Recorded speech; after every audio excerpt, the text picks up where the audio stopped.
Hi everybody, Kim Wilson here, and welcome to the July card class.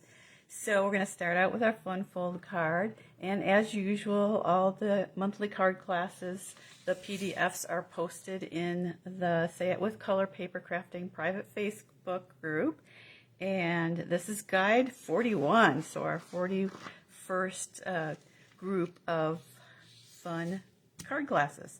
So this fun fold is really cool if you have some designer series paper that has some scenery on it, or a special one that you don't want to miss any of the little you like it all together and don't want to miss it, because it really shows a whole scene of the paper, and you get to use quite a bit of it. So, and it still folds up to fit in a regular envelope, so that's great too. So I'm going to show you how to do that card today.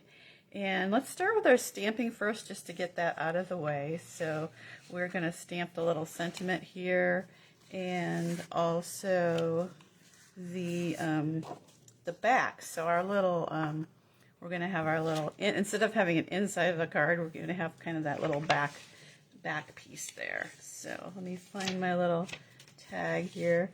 So we'll get the tag in the back stamped. And this one I did "You're a Great Friend," and then I did "Thank You" on the back. Let me do something different this time. I think I'll do "Hello" on the front. And hey, we're going to get to use some of the new colors that we haven't had for a while. So Pretty Peacock today to start out with. Glad to have Pretty Peacock back in town. So we'll put the "Hello" on this time, and maybe on the inside. Let's see. How about we'll do the "How You're a Great Friend" on the inside this time. So there's several nice sentiments, and that just barely fits. Yay, we got it in there. And then there's this really cool long pattern stamp, and so I just inked up the middle of that and put a little bit.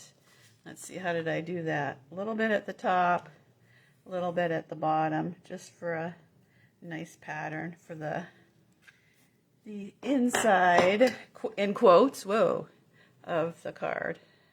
So stamping done. So we'll move all those inky stamps to the side, and the fold. So the fold dimensions are all on the PDF, but I'll hold it here for just a second for anybody that wants to take a screenshot or something. Because it is a little fussy with the cutting. It is just a standard 8.5 by 5.5 card base, but the scoring is at different places.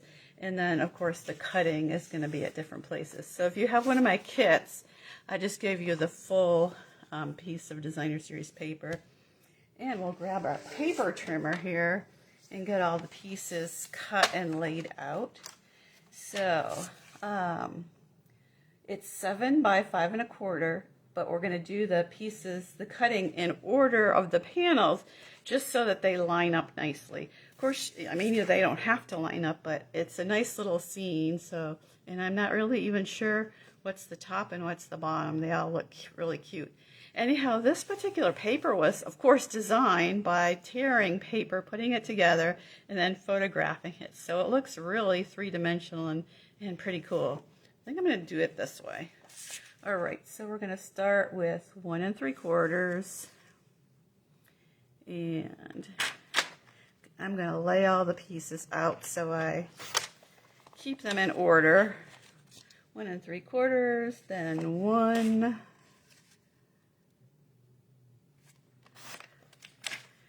and then 2 for the centerpiece. And then 1 again, and that leaves 1 3/4. Although, I'm not sure I did that quite right. Might have to recalculate there. Doesn't that always happen? Oh well. Let's get this together now.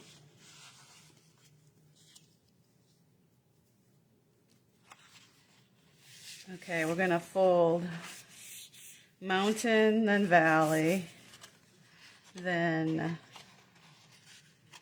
valley, then mountain. And that's the back you can see how that goes together, just like the back I have here. I could have done it just the opposite and got my front done there.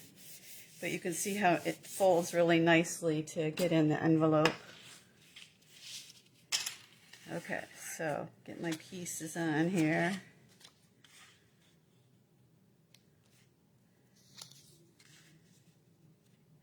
And somehow I think I miscalculated, but you know, that's bound to happen as you get older. Oh, well, I think I'm short about 1/2 inch there. So should have had an extra 1/2 inch on that one, but it will just have to do. But you get the idea. So for that last piece, add 1/2 inch.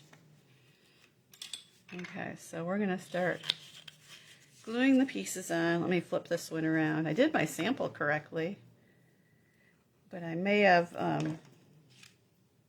cut each piece separately rather than cutting them all from one panel. Oops, and I think I already flipped it over backwards. Today's just not my day, is it? We had our big garage sale this weekend, and I'm really tired. It was a big event. We always have people come from all over the place. And of course, getting everything organized and into the garage is always a lot to do. I could have used this side too. It would have been pretty. This paper is so pretty. It's called Masterfully Made, and just a really pretty design and all these fun kind of scenes made out of torn paper. So really creative look to it. Okay, pretend that piece has an extra 1/2 inch on it. Okay, now I'm going to fold it up and just add my die cut piece. And my sample I die cut out of Lost Lagoon paper, but this is pretty peacock. I think it stands out a little bit better. So and just make sure when you're putting anything on this front panel that any of the adhesive that you use stays just on the front panel, because you don't want it hanging over and getting glued to the other pieces.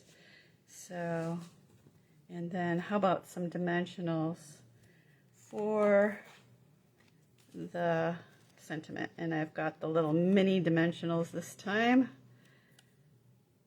We'll need those again for the next card. Okay, we'll put the little hello down there. And then the sentiment on the back. So that's sort of the inside of the card, but yet it's the back, because when you fold it up, it's going to be like that. So there you go. Hello, you're a great friend. I'll show you the sample, because that one I did right. Okay, well, there you go. There's the first card, the Fun Fold. I called it a front panel Fun Fold, but I'm not sure if it has another name or not. But a great way to showcase some of your designer paper that has a nice scene or pattern to it that you want to see a bunch of. Okay, see you back in just a bit with the next card.